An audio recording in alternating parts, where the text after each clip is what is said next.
right, so we're in the book of Acts, written by Luke. And last week, Luke recounted Paul's journeys, his second journey. We're on his second missionary journey. And last week, we went through Thessalonica, Berea, and Athens. And despite all the opposition they faced, he and his friends faced there from the Jews, Paul continued to preach. He preached about Jesus as the Messiah. Now, in Berea, he found receptive listeners that he didn't find in Thessalonica. And in Athens, he found those philosophers and debated with them. Well, this week, we'll see just how tough Paul is when he travels to this Corinth. Here, in that center of sin, he meets Aquila and Priscilla. He works as a tent maker with them, continues to preach in the synagogue. So he's an itinerant preacher, you could call him. He makes a living doing something else, and he preaches too. He faced opposition there, but he was undeterred this time, and he shifts his focus when the Jews rejected him, as usual, back to the Gentiles, and eventually he's going to return to Antioch and Syria and finish up this second journey. Well, Corinth was a city of about 200,000 people, and it was not the easiest place for Paul to start a church after leaving Athens. The going was tough, as we'll see, but he didn't give up. Corinth had a reputation for wickedness all over the Roman Empire. It was the Las Vegas of Rome at the time. It was a center for trade, travel, kind of like Las Vegas. But the dominant things there were money, vices, strange philosophies, strange new religions. Well, Corinth was the capital also of Achaia, where that region. But despite all of that, God gave Paul the encouragement he needed to endure being in this city. And we'll see he stayed there a while. Well, let's start with the first 5 verses. Learn about those who were there with him.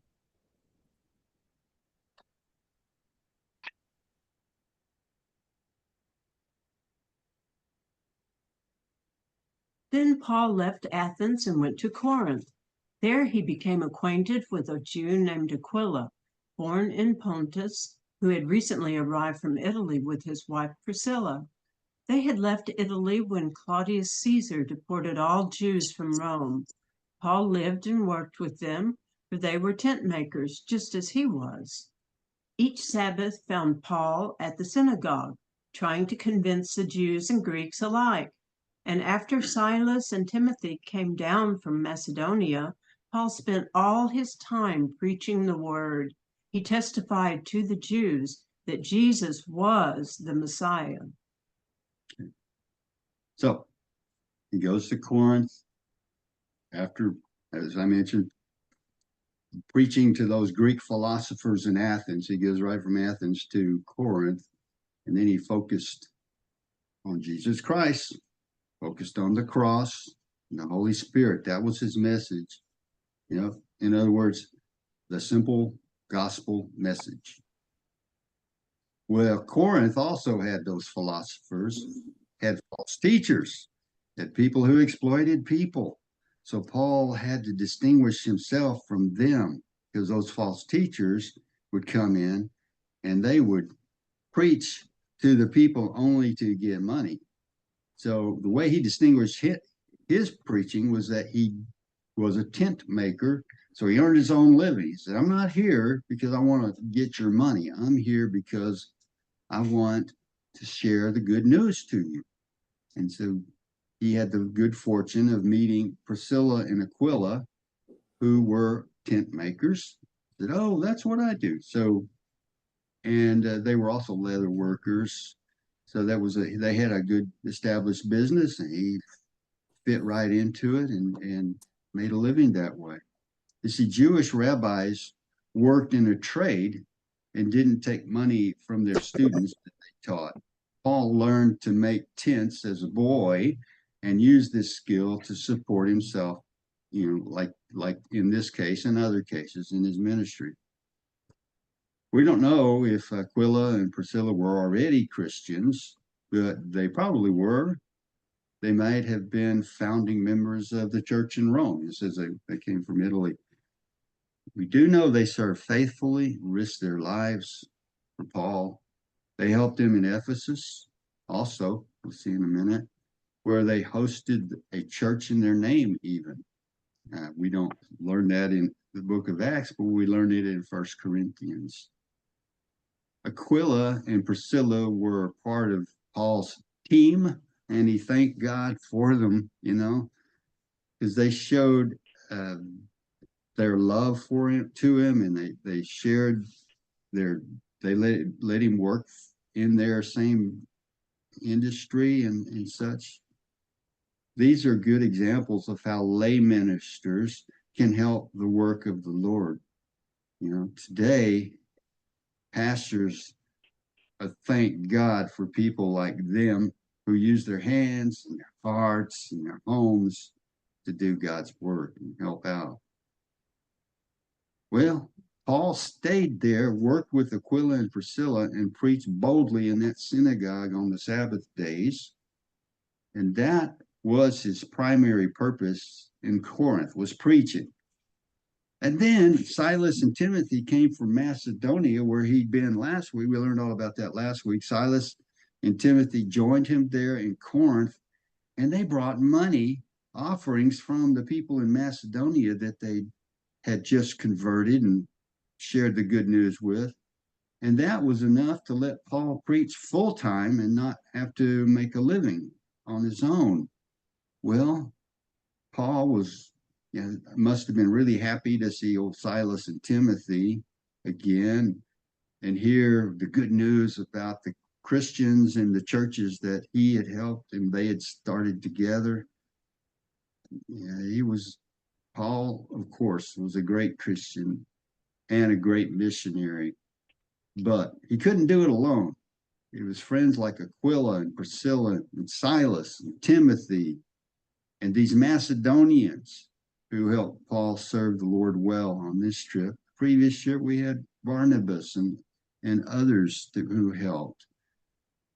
See, his old friends, like he knew Silas and he met Timothy, but it's been a little while. The old friends and the new friends encouraged him when he needed it the most. So what we can take away from that is we can also encourage our friends who are working for God and doing the Lord's work. Paul said, carry each other's burdens and therefore and so fulfill the law of Christ. So those are devoted helpers. Now we're going to talk about the opposition he hit. There's 3 verses on that.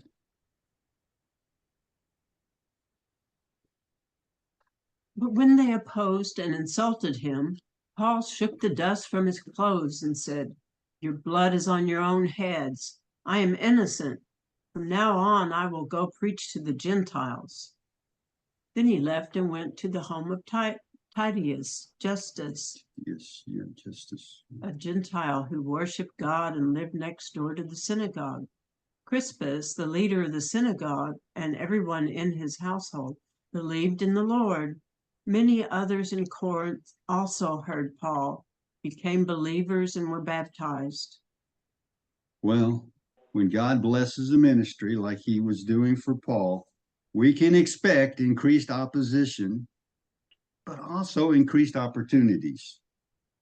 As 1 Corinthians 16:9 says, there is a wide open door for great work here, although many oppose me. So the enemy, Satan, gets angry when we invade his territory, like middle of Corinth, the middle of Las Vegas, and especially when we go there and free his captives.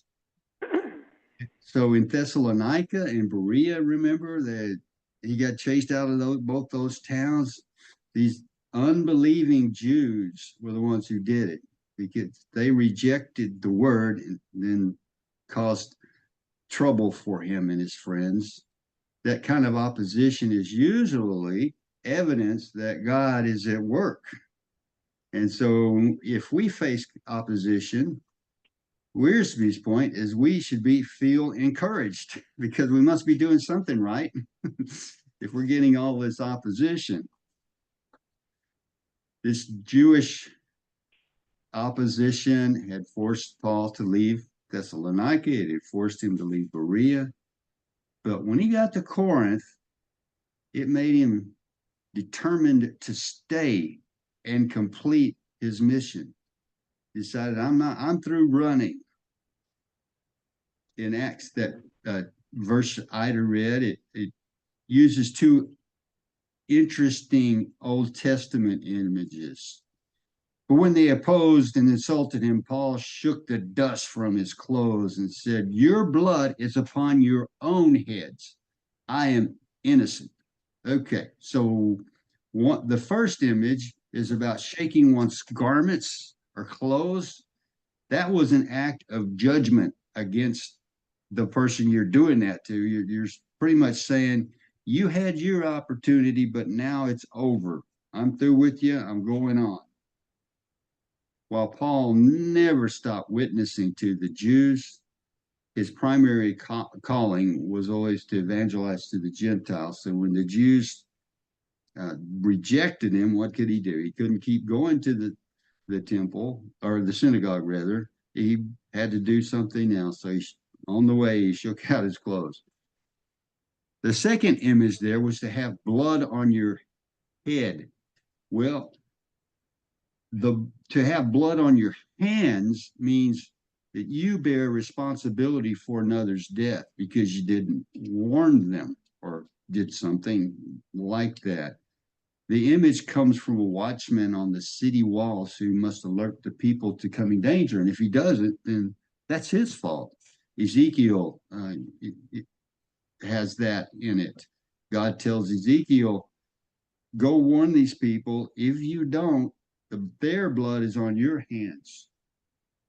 If you do, and they refuse to listen to you, then we hit the next expression, which is to have blood on your head, which means you are to blame for your own woes because you didn't listen. You rejected the salvation I was offering you. Well, Paul's hands were clean because he faithfully declared the gospel to them, but the Jews had their blood on their own heads for rejecting God's truth. But at any rate, they forced Paul to leave the synagogue, and so he began preaching at Titius Justus' house, not Titus, but Titius is a different person. And that was his house was next to the synagogue.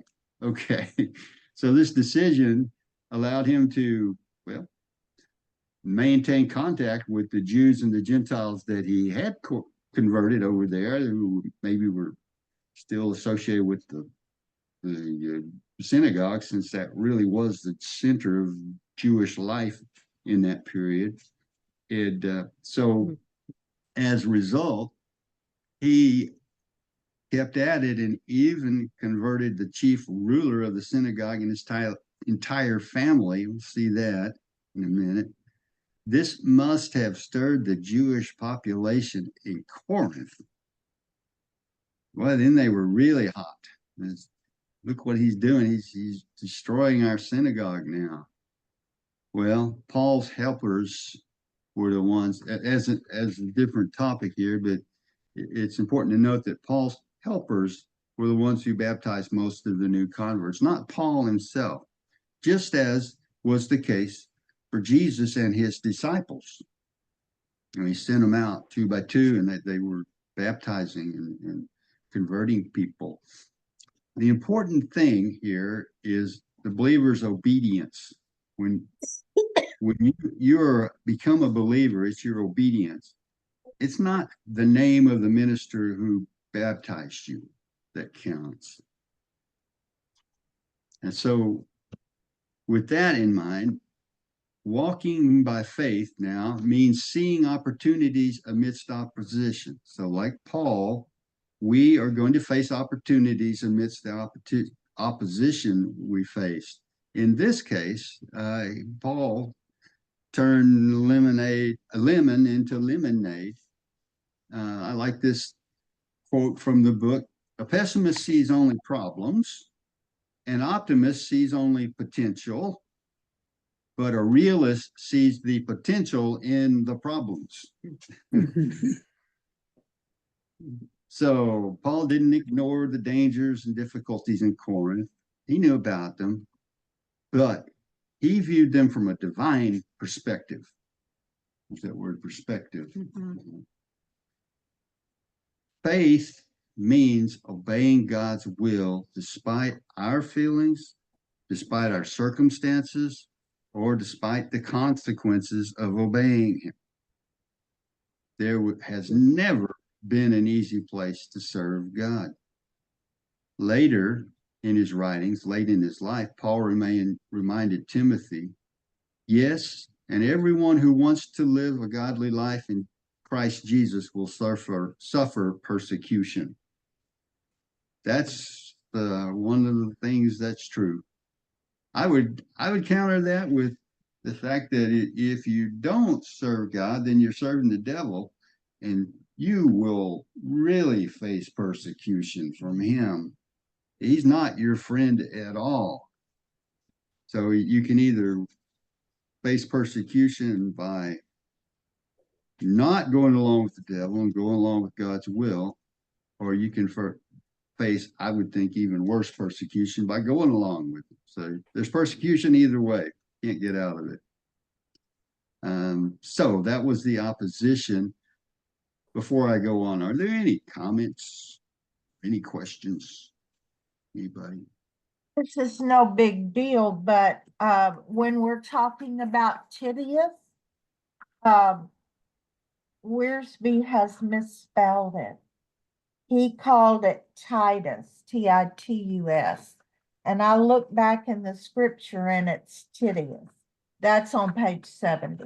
No big Okay. But okay. Yeah. Mm-hmm. I don't think it's the same person because he's already gotten Titus going with him. So okay. Maybe some translations have it as Titus, Bible translations. I don't know. Yeah. Oh. But ours doesn't. There were several comments in his study, in this week's study, that made me smile. Now, to start with, on the very first page, he was talking about persevering, and he quotes Charles Spurgeon saying, "By perseverance, the snail reached the ark." I love that. Yeah. I underlined that. I thought that was funny. Really cute. Yeah. I like that. Yeah. Thanks. I like that too. Okay, well, let's keep going. And now let's look at words of assurance. Paul needed those in this situation. That's the next 8 verses, I believe. 9 verses. 9 to 17. Yeah. One night the Lord spoke to Paul in a vision and told him, "Don't be afraid. Speak out. Don't be silent. For I am with you, and no one will attack and harm you, for many people in this city belong to me." So Paul stayed there for the next year and a half, teaching the word of God. But when Gallio became governor of Achaia, some Jews rose up together against Paul and brought him before the governor for judgment.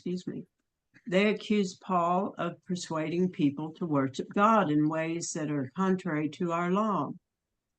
But just as Paul started to make his defense, Gallio turned to Paul's accusers and said, "Listen, you Jews, if this were a case involving some wrongdoing or a serious crime, I would have a reason to accept your case. But since it is merely a question of words and names and Jewish law, take care of it yourselves. I refuse to judge such matters." And he threw them out of the courtroom. The crowd then grabbed Sosthenes. Sosthenes, the leader of the synagogue, and beat him right there in the courtroom. Gallio paid no attention. Well, so Wow. Gallio looked like a hero there at the end. He showed his true colors. Anyway, God works in mysterious ways. All right, so the conversion of Crispus, that Jewish leader, actually converting the leader of that Jewish synagogue, opened more evangelistic doors, but also increased the opposition. Just talking about that. And boy, the Jewish community in Corinth. Going out there? You want to phone over here? You have your own food? I went ahead and muted Joe, Pat, and Patty. But the Jewish commit. Okay, so I was saying that these Jews were just furious that Paul had converted their leader, and they really wanted to find a way to silence him. So, well, Paul considered leaving, but the Lord assured him, saying, "Fear not." This assurance was like God's reassurance to Abraham, Isaac, and Jacob. Jehoshaphat, when he was faced with the army coming to take over Jerusalem. Daniel, fear not, go into that lion's den. Mary, he said, "Fear not, for I bring you, I'm going to tell you what's going to happen." And then Peter himself. In fact, my understanding is that Jesus, the number one command that Jesus gave in his ministry was fear not. Yeah. Well, so Jesus had appeared to Paul on the Damascus Road. We know about that. Is a dramatic fall off your high horse experience. He'd also appeared to him in the temple, during imprisonments in Jerusalem, and as we'll find out, in Rome, and also during a storm, which is still to come in the book of Acts. So Jesus appeared to Paul throughout his ministry. He assured Paul this time, in this case, that no one's going to harm him and that he would lead many people to salvation. This assurance reflects, well, it reflects the doctrine of divine election, because it's saying that the Lord knows who are his. The idea there is God knows everything, so he knows how things are going to turn out. So he knows who turn to him and who don't. Divine election encourages our evangelism, right? Because as, for example, as Paul preached by his faith, knowing that God had chosen people. Yeah, you could say God chose people for salvation. And we don't know who they are. So our job is, no matter who they are, go preach to them, tell them the good news, and trust God to save them, save the souls. Accepting God's truth means acting on it. It doesn't mean speculating on whom God's going to save. I don't think he's. Paul focused on winning souls, not debating divine sovereignty versus human responsibility. You know, that thing that we can't understand. Well, if God's preordained you to not be saved, then you can't do anything about it, so you're not responsible. No, you are responsible for your own salvation. And how does that tie in with God preordaining you not to be saved? Well, I don't know. I'm not God. But I know both must be true.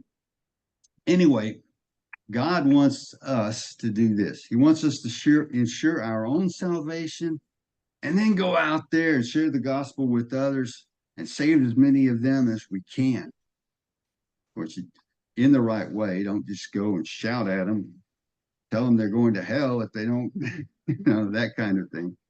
But go out there and be a messenger of God wherever you are, whatever situation he puts you in. Well, back onto the narrative here. Paul remained in Corinth for 18 months. 18 months on this trip. That's a long trip. The church consisted of sinners transformed by God's grace, not mighty and noble people. His church were these sinners that are transformed by God's grace. Luke shares an example here of divine protection during Paul's ministry in Corinth. And when that new proconsul arrived, this guy Gallio, the Jews thought, here's our chance. This new guy, this new proconsul, we're gonna go in and try to get. Let's string up Paul on some charges and get him put in jail. So they were hoping that Rome would declare Christianity illegal. So they attacked Paul on that from that angle. But the proconsul Gallio defended him in the end and threw them out of the court, as it said, this is a Jewish religious dispute. Don't bother me with this. In Acts, in general, through the book of Acts, Luke reveals the Roman government's relationship with the Christian church in those days. While the Jewish council prohibited preaching, the Jewish council prohibited preaching, like the Sanhedrin and those guys. There's no evidence that Rome ever prohibited Paul from preaching. Roman officials were tolerant and sometimes even cooperative. They were in Philippi and Corinth here and in Ephesus. And Paul used his Roman citizenship to work with the government. Well, I'm a Roman citizen, and so that got him out of some fines. But he was also careful to avoid accusing the government or trying to escape from its authority. You see that there's a whole chapter in the book of Romans, chapter 13, chapter 13, that's devoted to being a good citizen and obeying the government. And now we come to God's will. And that's verses 18 through 22.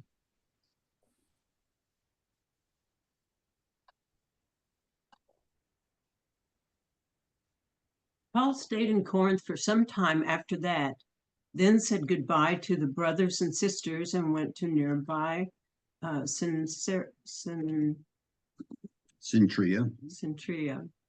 There he shaved his head according to Jewish customs, marking the end of a vow.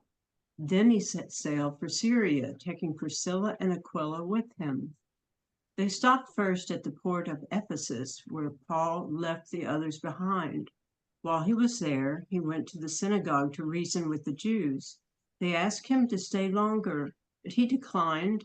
As he left, however, he said, I will come back later, God willing. Then he set sail from Ephesus. The next stop was at the port of Caesarea. From there he went up and visited the church at Jerusalem, and then went back to Antioch. Right. And that ended his second missionary journey. Let's walk through the rest of his second journey here. All along, Paul believed that doing God's will was the reason for his ministry. He called himself an apostle of Jesus Christ by the will of God in many letters. He trusted God's will, even when he was faced with all these difficulties. After a year and a half of ministry there in Corinth, he felt God willing him to leave there and return to his home church in Antioch. Well, his friends Priscilla and Aquila, they accompanied him as far as Ephesus, but then they stayed on there and did good work there when he left finally for Caesarea.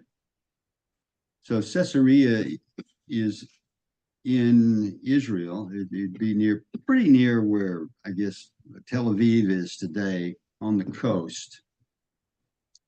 Chintria was Corinth's seaport, and there was a Christian church there, we find out. And then we have this interesting side tag about how Paul shaved his head because he had made a vow. That probably means a Nazirite vow that's described in the book of Numbers 6. This vow was a voluntary way of showing personal devotion to the Lord. It was not a means of earning salvation or holiness, just a way to show your thanks and love for the Lord. So he let his hair grow for a specific amount of time, and then his vow was over and he ended it. So he cut it. Also, during that vow, he didn't drink anything from grapes. So I guess people would see his long hair and know, oh, I shouldn't offer him any wine today because he's in that vow. Well, some scholars view Paul's vow as evidence that the spiritual disciplines, you may have heard of those, I don't know, but spiritual disciplines were common then. And they would argue that they need to be common today because they would really benefit believers if we adopted them more. Some examples of spiritual disciplines would be, the Nazirite vow, or fasting, or daily Bible reading, spiritual discipline, studying the Bible like we're doing, prayer. Prayer is a big one, daily prayer. And it's not a way to earn salvation at all. You might, some people during Lent, they decide to give up something. That would be a spiritual discipline. And giving that to the Lord really helps us to get closer to him. Well, anyway, back onto the narrative. We don't really know how long Paul was in Ephesus. It said he went from Corinth to Ephesus, but it's probably not very long. The Jews there were more open to the gospel, and they asked Paul to stay. But that was the Jews who did that. But God's will was compelling Paul to move on and get back. The words, I must by all means be at Jerusalem for the upcoming festival, that were there. I will come back later, God willing, and then he set sail for Ephesus, but in some translations it says I must by all means go to Jerusalem. But they don't mean that Paul and the early Christians felt they had to observe the Jewish feast. Paul had clearly taught that keeping these religious feasts was not a way of salvation or holiness. It's not something that you have to do, just like you don't have to get circumcised. Being in Jerusalem during that important feast, though, Paul probably wanted to do that because he'd give him a chance to witness to these Jews who were coming in from all over the place to celebrate that festival. And he could also serve Christian Jews who came back to their homeland for that. Well, when he did get to Caesarea, and then he went down to Jerusalem and greeted the believers there. Then he went to Antioch and reported to his home church everything that God had done on the second missionary journey.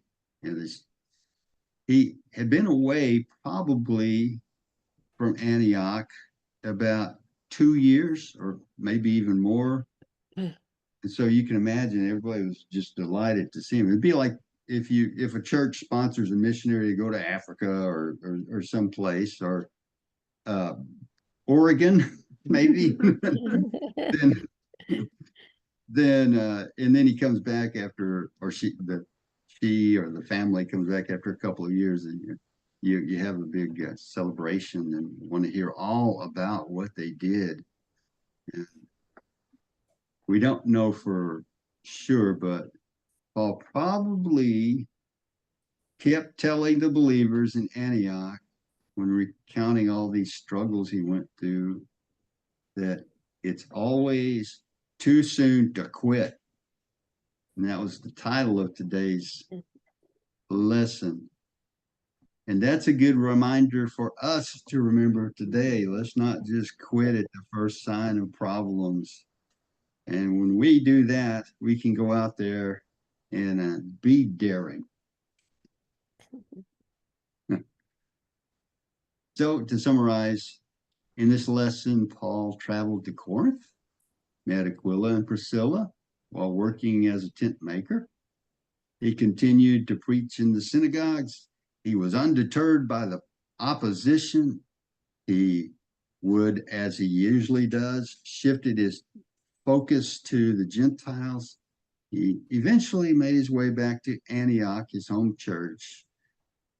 But along the way, he encouraged believers in various cities like Centuria and Ephesus, and probably when he reached that port of Caesarea, and then also Jerusalem. Next week, we get to go on another trip, another missionary journey. And Paul will go back and revisit the churches again, goes to Galatia and Phrygia, and spends a lot of time. This time, he's going to zero in on Ephesus and teach there. He's going to perform miracles there. And believe it or not, he's going to face opposition from people. This time, though, it's not the Jews so much as the locals there, because he was saying bad things about worshiping idols. And Ephesus was where the huge temple of Diana, wasn't it? Diana, or what's the other name for it? Diana, or Athena. Huh? Athena? Was No, it's Artemis. There we go. Diana or Artemis. So as a result, they rioted and they got Paul into more trouble, believe it or not. So that's what we'll read next week. This is going to be a good one too. See how Paul grows in his faith and in his ministry with each trip. And I am through with about 13 minutes left. We've got some time for you to share your thoughts, if you'd like. Ask your question. Go ahead. I wonder how long this particular journey took him. I didn't keep up with it. I could have while you were talking about it, but I didn't. They said it was over 2 years. Over 2 years. Yeah, that's what was there at the end. I slipped that in. Over 2 years since they'd seen him in Antioch, Syria. So, and most of that time, at least a year and a half of it was spent in Corinth there, in the Las Vegas of Rome. I heard a statistic. I don't know I haven't gone and seen if it's valid or if it's just one of those urban myths, but that Las Vegas has the highest per capita number of churches of any city in the United States. Wow. Really? I guess that there's a real need there, and so it's changing. I I'll- can't remember the couple's name, but they moved there and because they had family there, and they had called back several times, and they were very active in Bible study in their church. So yes, it happens. I don't know how many times, but it happens. We don't hear too much about that. I guess that's because what happens in Vegas stays in Vegas. Like the saying. Well, I think Paul was just brave and he trusted God, and he had a lot of opposition because the Jewish people had their own traditions and did not believe in Jesus being the Messiah.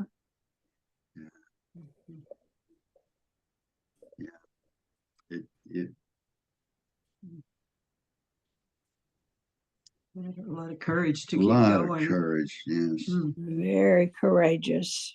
Very inspiring. Mhm. Yes. And he had a lot of tenacity. It, it,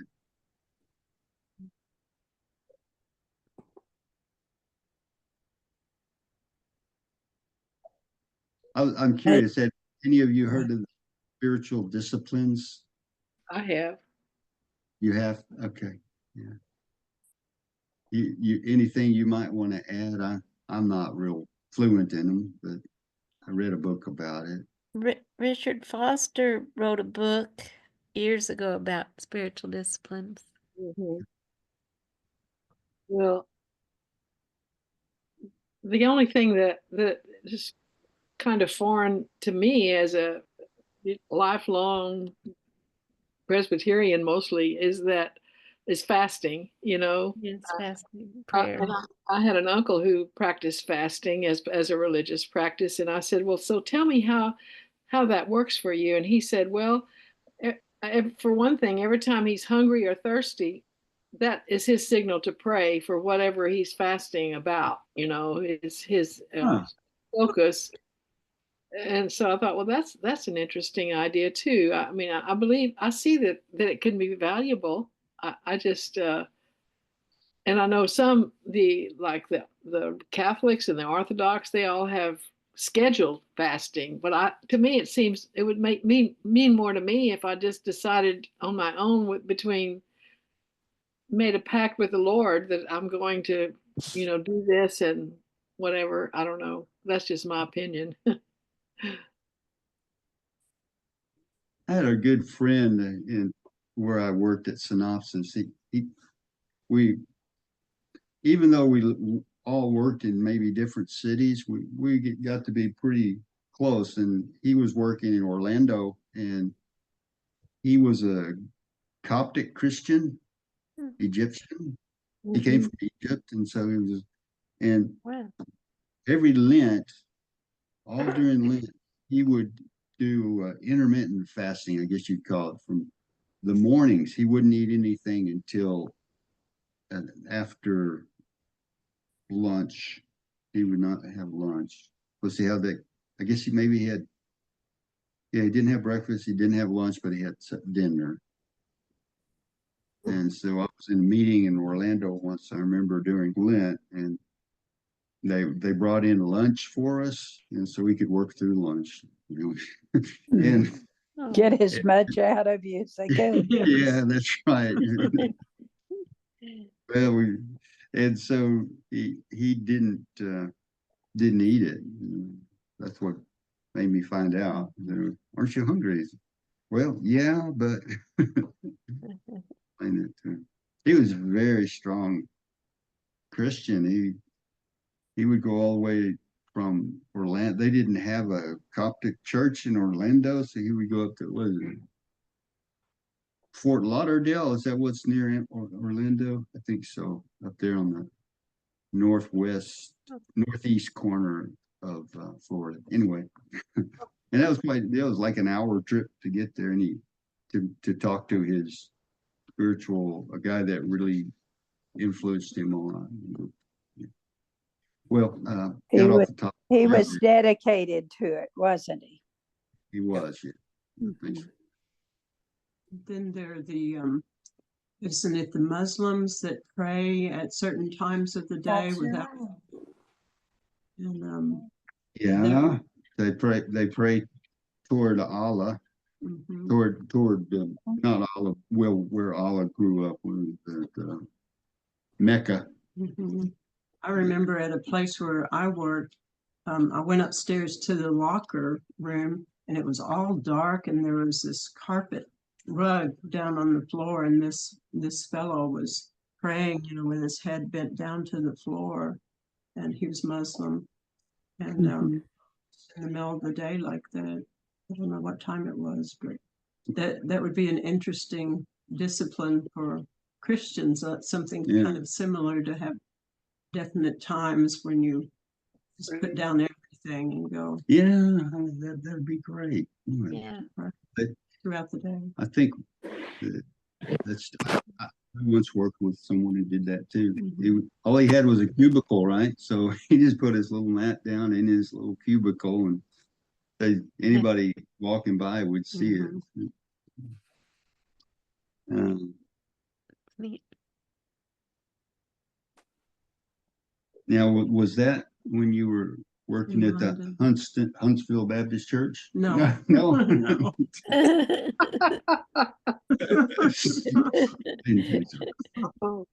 Oh, in London at the Yeah. school. Well, it was School. your. Well, no, it wasn't the school. No, okay. It's somewhere.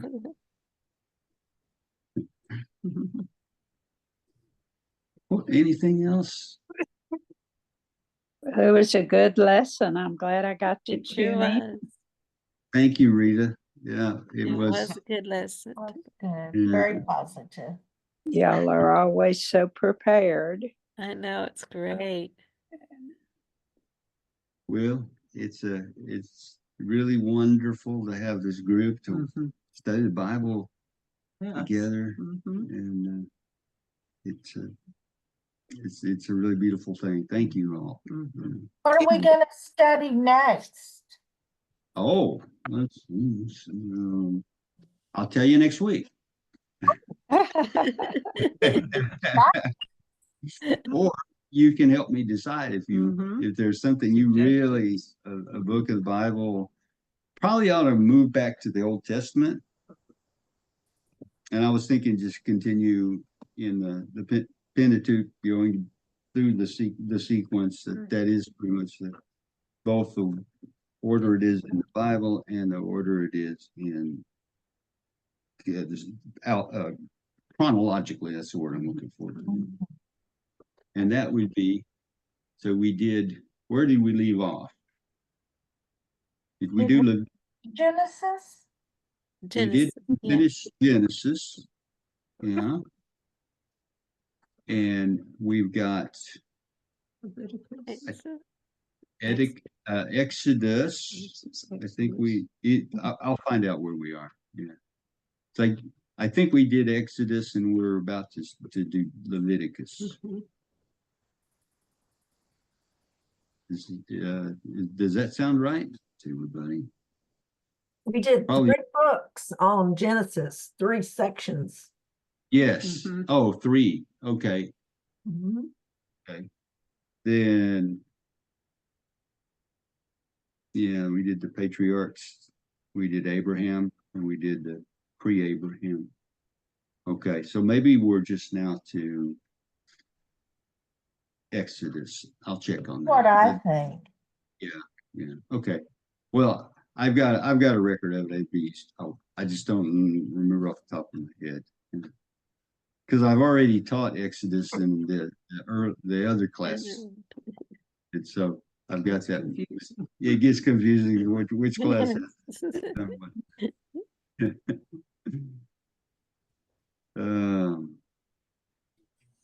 All right. Well, any other questions? Well wishes. We'll close with a prayer. Let me go ahead and turn off the recording.